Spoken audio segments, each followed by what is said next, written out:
Well, welcome everyone. There's been a bit of an emergency today with the Bank of England's announcement. So I thought this would be a good opportunity to do a live stream to kind of explain what's going on, what is the Bank of England doing and why is it doing it, and what's the fundamental problem. Because usually things like bond yields don't seem to affect our daily lives, but I think in this example, it really will affect all of us. So let me just say how this is going to pan out. So we're going to have a quick set of slides just to explain what's going on, what the Bank of England's doing, and then we'll have a short Q&A at the end of it. And we will give preference to people who are supporters of PensionCraft at the end, but also if you do a super chat, because obviously that gives us a little bit of P&L. So that's how we're going to structure it. So let me kind of kick off with exactly what's going on. So let me just start off with a bit of background. So obviously we've just had the mini budget from the government and the market reaction was extreme, I'd say, in terms of the currency movements. A huge weakening of sterling is what we saw. And we also saw a huge increase in bond yields. Now remember that bond yields go in the opposite direction to prices. So yield goes up, price goes down. And what we've seen is a very rapid rise in yields and prices falling very sharply. Now, we'll talk about why that matters in a second, but that kind of market instability is something that the Treasury is terrified of. And I think what really angers me about this whole budget is that it's as if that didn't matter. It's as if volatility was just something which is irrelevant. It's something that's done by the city, which is seen as evil. It's not to do with the direct consequences of an irresponsible budget. And previous governments have paid a lot of attention to what the civil services told them, but also to what the Bank of England's guided them to do, and also the Treasury, which is to manage expectations, not to look as if you're being irresponsible with unfunded tax cuts, for example. But clearly, they threw caution to the wind, and this is the consequence. So let's just see what the Bank of England's been doing to try and stop the volatility, but also the consequences of this budget. Right.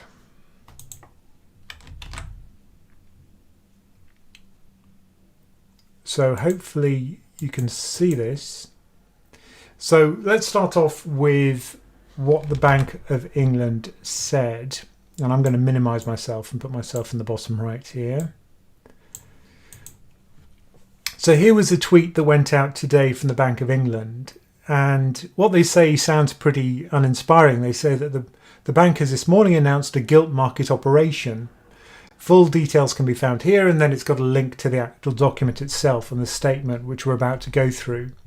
So let's see what they say. Well, for starters, the bank says that it's monitoring developments in financial markets very closely in light of the significant repricing of UK and global financial assets. In other words, the currency sold off hugely, and the government bond market has sold off hugely.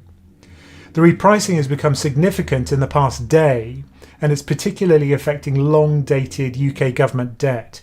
So if you look at bond reaction to yield movements, long-dated bonds are much more sensitive to shifts in the yield curve. They sell off a lot more than short-dated government bonds when yields rise across the curve. So it's particularly the long-dated UK government debt which they're concerned with, and there the sell-offs have been very large, as we'll see in a second. Were dysfunction in this market to continue or worsen, there'd be a material risk to UK financial stability. Now, half of the remit of the Bank of England is financial stability, just keeping the show on the road and not having to worry about massive bank failures or what happens to the money in your bank account, that it is safe. What happens to the money in your pension, that that's safe. So that's part of their remit, as well as ensuring that inflation stays close to 2%. So this is that part of the remit which they're talking about. And what they say is that if you do get a huge increase in yields, for example, that creates a tightening of financing conditions. It's harder to borrow, If you're trying to get a mortgage, you'll know that. If you're a company trying to borrow, you'll know that. And there's a reduction in the flow of credit to the real economy. Now, that kind of thing can slow down the economy and make a recession much worse. So that's what they're concerned about.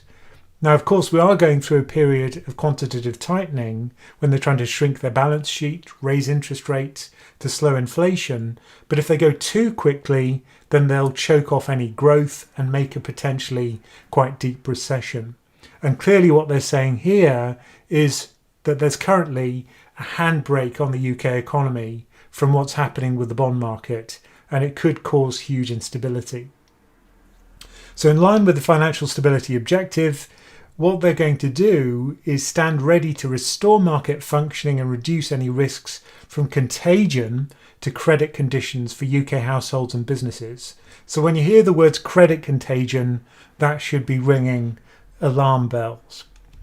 So let's have a look at some gilt funds in the UK just to see the scale of the problem. So you can see here that if you look at the two funds I've got here, one of them is a 5-year fund, that's GLTS, and this is just a fund that buys a portfolio of UK government bonds, which are the safest of safe investments. But even that, you can see, has fallen quite sharply recently. Notice I've got this dashed red line. That's the date of the announcement of the mini budget. And that marked, obviously there'd been some sell-off in those as yields rose over the course of this year, but that accelerated hugely as a result of the mini budget, as people sold their government bonds. And if you look at the long duration fund here, which buys 15 years or longer maturity UK gilts, that thing has literally fallen off a cliff. Its value's halved over the course of 2022, with a big chunk of that halving coming over the course of the last week. So if we zoom in on just the period since July, and you can see the individual days when these funds were priced, you can see the effect of the mini budget is definitely a kind of acceleration of this fall downwards in the level of the gilt yields. So what is the bank doing about it? That's the other important thing. Well, what they say is that they're going to do temporary purchases of long-dated UK government bonds. So somebody asked on Twitter whether this is going to increase the money supply and make the inflation problem worse. The answer is no, because it's very targeted in a specific set of bonds with long maturity in order to reduce the yield at that part of the yield curve and to push up prices back to non-crazy levels. So how much are they going to do of this? Well, however much is necessary is the answer. Whatever scale is necessary to affect this outcome to restore orderly market conditions. So this reminds me of Draghi's speech about whatever it takes to stabilise the euro. Well, here's the whatever it takes moment for the Bank of England. And thank goodness we've got that stabilising influence on the UK economy, given what's happened recently. They also say that these plans are for temporary and targeted purchases, so this isn't something that's going to stretch on for months and months unless that's absolutely necessary. But you can see that the Financial Policy Committee this morning noted the risks to the UK financial stability from the gilt market, and it recommended that action be taken. So the recommendation came today, the action was taken today. So this is an urgent action. So that tells you the scale of the problem. So what's happened over the course of today? Well, you can see that this is the long duration gilt fund that we saw earlier, the 15-year plus gilt fund. And the budget happened this day, the 23rd. Then we started to get that rapid sell-off, which seemed to be accelerating. Then we got the Bank of England intervention today. And you can see that that fund has gained about, by the close of today, was over 20%. Now, for a bond fund, that's pretty remarkable. So what the Bank of England is doing is working. It is stabilising yields and it's restoring some order to the bond market. So this is a tweet from Bond Vigilantes, which is a great Twitter account to follow if you're into bonds. and they say that the long-term gilt, the 30-year, that's really long duration, was down 62 basis points, that's 0.6%, due to the Bank of England purchase announcement.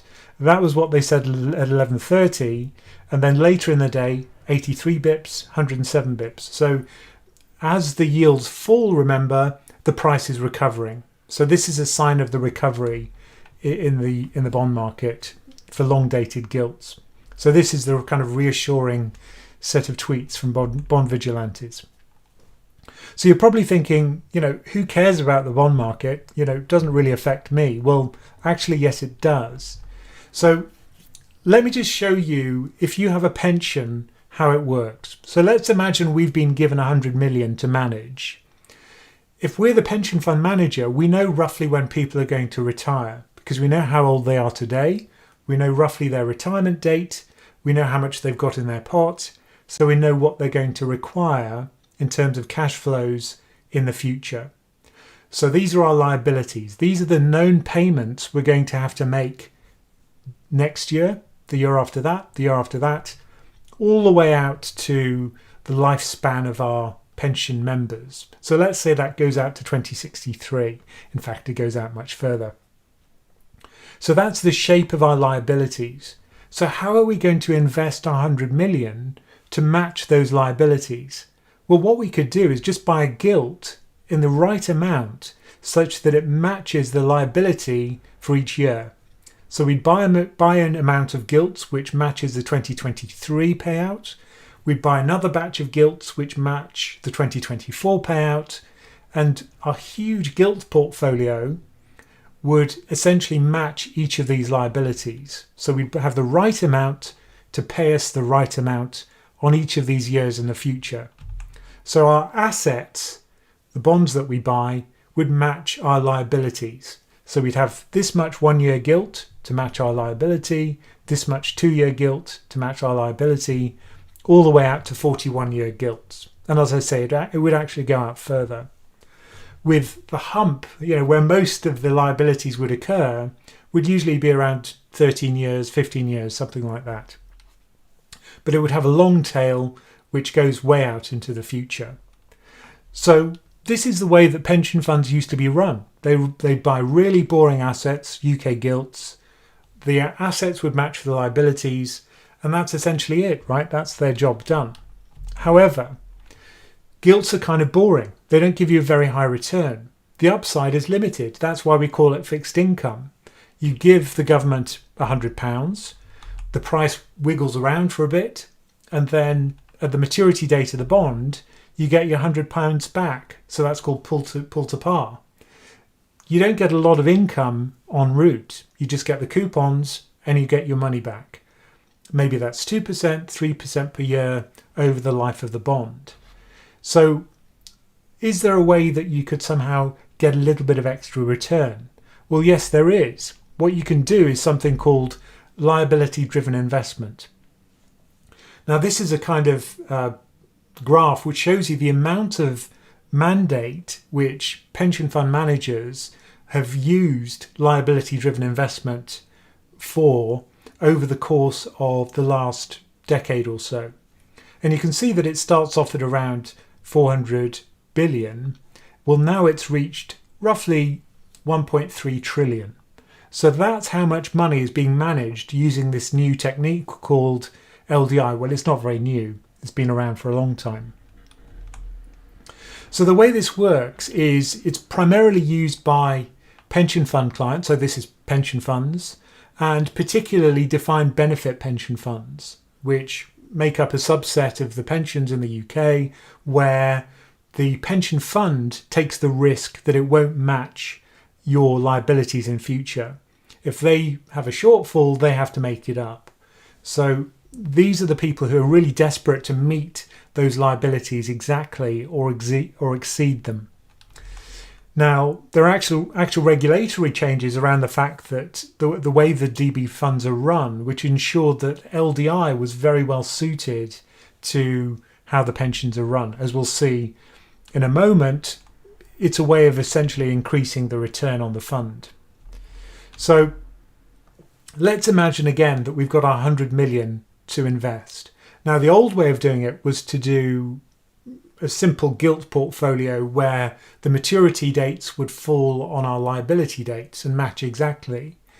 But how about if we wanted to buy something with a higher return? Well, what we could do is, instead of putting all 100 million into gilts, we could put 80 million into corporate bonds, and those give us slightly higher return, maybe a considerably higher return than gilts. They have an extra bit of income because of the credit risk you're taking. Well, now we've got another 20 million to play with. So what could we invest that 20 million into? Well, we could buy equity. The numbers would actually be smaller, so I suspect the equity component would be smaller than 20 million, 20%. But that's the idea. You go into a slightly risky asset class, and then you've got a bit of extra cash which you can put into something even riskier. So that would be something like equity. And this way you're much more likely over the long term to match your liabilities and exceed them, and maybe turn a little profit. So this is one step to LDI.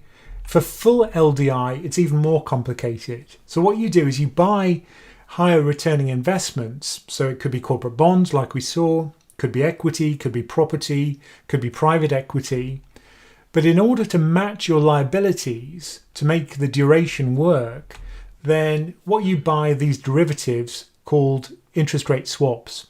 Or if you want to match inflation, you'd buy something called an inflation swap. And the idea here is that because it's a derivative, if you're given 100 million to manage, you don't have to use the whole 100 million. You just maybe have to put up, say, 10% of that, 10 million, into the inflation swap. And suddenly it's as if you owned that 100 billion in bonds. You get exactly the same cash flows day to day as if you owned that. That's what the derivatives do for you. But you have to put much less money up front in order to achieve that. So if yields fall, remember, if you'd have had the bond fund, you'd have made a profit. So in the case of the swap, you receive a bit of cash. That's the margin. So that's the daily or weekly margining of the derivative. If yields rise, however, the value of your bonds would have fallen, but so would the value of your liabilities. So everything matches up. That's the whole point of this. You're matching the duration of the liabilities with the duration of the assets. That's what the swaps give you.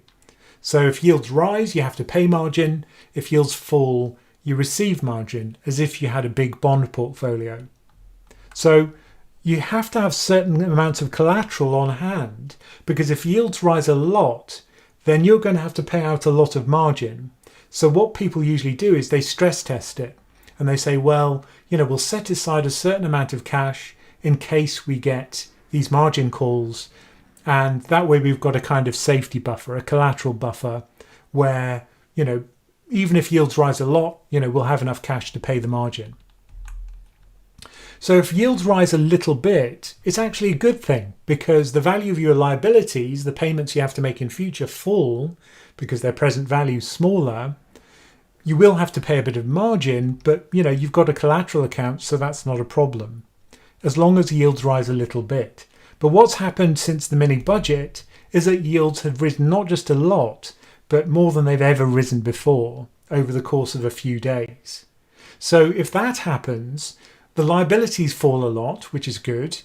However, you're facing really large collateral calls, and maybe the size of your collateral buffer isn't big enough to pay your margin calls with your broker, with the clearinghouse, or whatever it is you're using to clear the trades. Well, if that happens, what are you going to do? You can't shut down the company and go bankrupt. Well, you have to sell some assets. What are you going to sell? Well, you'll probably sell the liquid stuff, which is the bonds.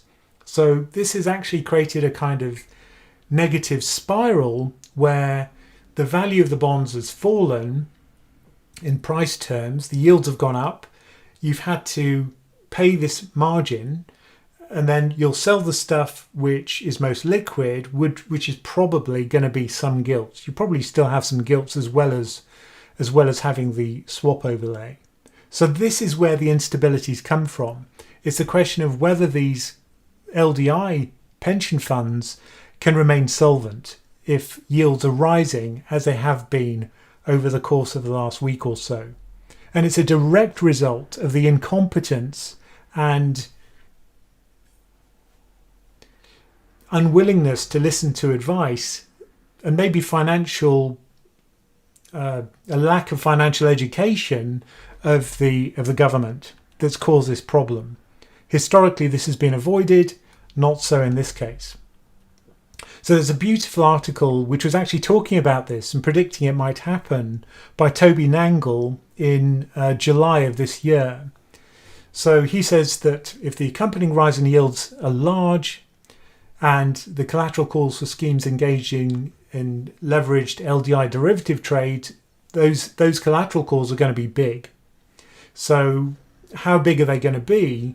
Well, he estimates that if LDI was implemented entirely through derivatives, that could be a collateral call of over 380 billion. But really, because we don't know the size of those trades, we can't really guess how big the margin calls have been. But clearly it was big enough to make the Bank of England do this emergency purchase of bonds. And here's a tweet from Mona Dole, who says that she actually had a call with one of the big UK defined benefit schemes today, who say that they're throwing the kitchen sink to meet their margin calls on their LDI strategies. So what are they selling? Bonds, equities, everything liquid. So you can see how this would cause a downward spiral in asset prices, because if you're having a forced sale, then you're willing to sell at any price, and that's going to push down prices. So you get this kind of downward spiral. And she says that every 0.1% on yield, as it increases, means about a £1 million cost in margin calls. So 1% change in long-dated gilt yields means 100 million in margin calls. And of course, we've seen those very large increases in yields over the space of a week. So one could just imagine that the margin calls must have been absolutely horrendous. And she's saying the question is, who has more money, the Bank of England or the hedge funds? So there we have it. So that's the kind of story. That's the kind of overarching problem, the reason why the Bank of England did what it did. And I hope that's kind of explained why it was a crisis, because I think the problem with bonds is that people assume that they're boring and they don't really understand them and they don't think it affects them. But if your pension fund goes bust, well, you bet it's going to affect you. And of course, it also affects things like mortgages. If yields rise, we've seen a lot of mortgage products taken off the market. They're going to come back on the market at much higher yields. So the fact that the Bank of England is having to be more aggressive with its rate hikes means that you'll probably end up having to pay more for your mortgage as a direct result of this budget and the fact that it wasn't properly funded. Anyway, let me stop there. And as I said, we will have a brief period of time for questions. And we will give preference to people who support us on YouTube because, that's what gives us an income. So we do rely on you to kind of help pay our bills, because we've just moved house and we've just got a mortgage. So please do consider supporting us on YouTube, joining our membership if you do find our content useful. And certainly we've had an active discussion on our Slack group with members today about this very topic. So if you're worried about this kind of thing and you want to discuss it, or anything else to do with investment, then you can do that as part of our community. And you can learn about that on PensionCraft.com. So let me have a quick look to see if we've got any questions. And I won't take too long. I'll try to wrap this up after a half hour. So we've got about 6 minutes, I think, to answer questions. So let me have a quick look. And Chris Fisher has given us a super chat. Thank you very much. We appreciate that. And who else have we got? So let's have a look at... Oh, an interesting question from Dave C, who says, is the Bank of England essentially easing and tightening at the same time? What they've actually said in that statement is that they're going to carry on with quantitative tightening. So they're going to carry on trying to shrink the size of their balance sheet. At the same time, they've got this very targeted operation to stabilize the long end of the yield curve. So in a sense, what you're saying is true. They are kind of easing and tightening at the same time. The short end of the curve is moving up. Remember, that's what drives the short end of the curve. The yield curve is the policy rate, the bank rate. What drives the long end of the curve is more to do with inflation and growth. But certainly what's happening here is they're trying to move the long end of the curve such that the yield falls. And they've done that very successfully today. But of course, they'll be doing that with unlimited resources because the Bank of England can just create money to do that. Yeah, I mean, it has been successful. Yields have fallen at the long end of the curve, and it's a very specific and targeted part of the yield curve. The policy rate, which is the short end of the curve, will carry on moving up. Now, there has been some talk of an emergency meeting of the Bank of England's Monetary Policy Committee, and they may have to raise interest rates sooner than the next meeting, but I think that's unlikely because it sends a bad signal to markets. Again, that would be a worrying sign if that happens. So my guess is that they'll avoid that worrying signalling, and they'll probably wait until the next meeting to raise interest rates again.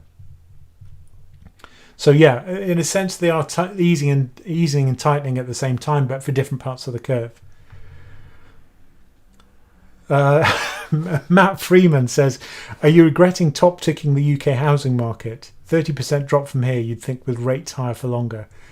Yeah, I mean, look, we needed somewhere to live. So for us, we're probably going to be here for some time. So, as long as we don't move until markets recover, that's probably okay. And I did make a video about the housing market and how long the drawdowns have been in the past. And I don't think there's ever been a case in the UK where it took longer than 9 years for the market to recover, or 10 years, I think, for the market to recover. And I'm probably willing to stay here for that period of time, I think. So, but clearly I didn't want to top tick the market, but this isn't an investment, it's somewhere to live. Ali Raymond says, there is no crisis. I think there is. So let's have a look at some other questions. If you are one of our supporters on YouTube, do ask, because we will push you to the front of the queue. And we've got a couple more minutes for questions. Someone called C says, thanks for your work. Thank you, C. And then there's an interesting question from Eduardo Panesi, who says, are yields mean reverting like price to earnings ratios? If not, how to consider bonds as undervalued? Yeah, I think with yields, yes, they are mean reverting because you don't have yields drifting upwards forever. So, for example, if you look at the S&P, will it ever be at 20,000 or 100,000? Yeah, because over the long term, earnings drift upwards and that can carry on forever. Price to earnings multiples, on the other hand, do mean revert, and yields also mean revert. So, yeah, they are mean reverting, and how can you consider bonds undervalued? Yeah, I agree. It is kind of weird to think about bonds being undervalued or overvalued.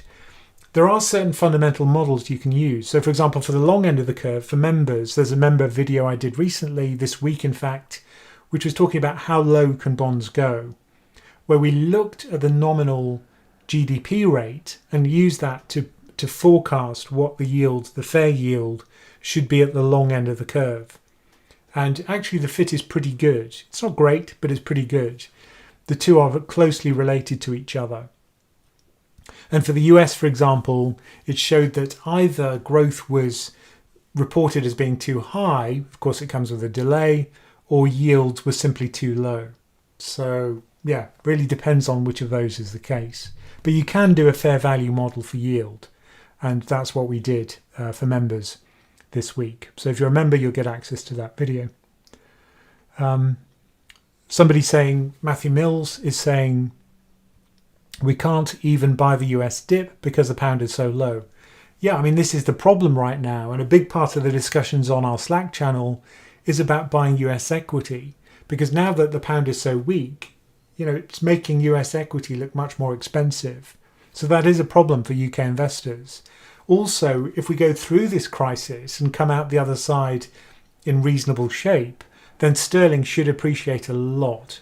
So, purchasing power parity suggests that sterling's worth over 140 in terms of, dollars at the moment. So, there could be a lot of upside for sterling. And of course, if that happens, if sterling strengthens and you've bought US equity before it strengthened, then that'll make the US equities gain look much smaller, or even reverse it altogether over a short period of time. So a lot of people are talking about hedging, currency hedging their equity holdings right now. So yeah, this is a problem, but it's causing many problems. The kind of fallout of this mini budget has caused huge problems for the markets, but also for the economy. Right, and let's see if we got any member questions. If not, I think, yeah, we do have one from Gary, who says, am I wrong in saying that the Bank of England is forcing the yield curve to inversion? Isn't this classical engineering of recession? Well, certainly they're pushing up the short end of the curve. And if you're pushing up the short end, if the long end doesn't rise as well due to higher growth expectations, which it doesn't in a hiking cycle, yeah, that often is a signal that you're going to get a recession. But of course, the whole point of tighter monetary policy is that it reduces demand and therefore increases unemployment and gets inflation to come down. That's the pain that you have to go through. The point that central bankers always make is that that's less painful than having inflation above 10% as it is now. That you have to go through this pain of higher unemployment in order to get prices to come down. If you don't, then history tells us that inflation can stick around for a long period of time, and that's very devastating on the economy. Also in terms of wages, because wages should always be thought of in real terms. How much is your wage increasing relative to inflation? And when inflation's kind of stable at 2%, then you're much more likely to be able to beat inflation in terms of wage growth. Would you be able to beat inflation at 10% inflation in terms of wage growth? I doubt it. It'll be very difficult to do that, particularly as it comes with a period where growth is usually diminished, real growth. So I think it's true that inflation is very painful. It's probably better to take the pain of higher unemployment and weaker growth and get inflation back under control, and then we can go back to an extended period of financial stability. So anyway, I think we'll end it there. Thank you all for joining us. Don't forget, you can join our membership if you want to discuss these and other topics to do with investment. And if you do like our content, then that would be a great way to learn more about investing. And thank you for joining us.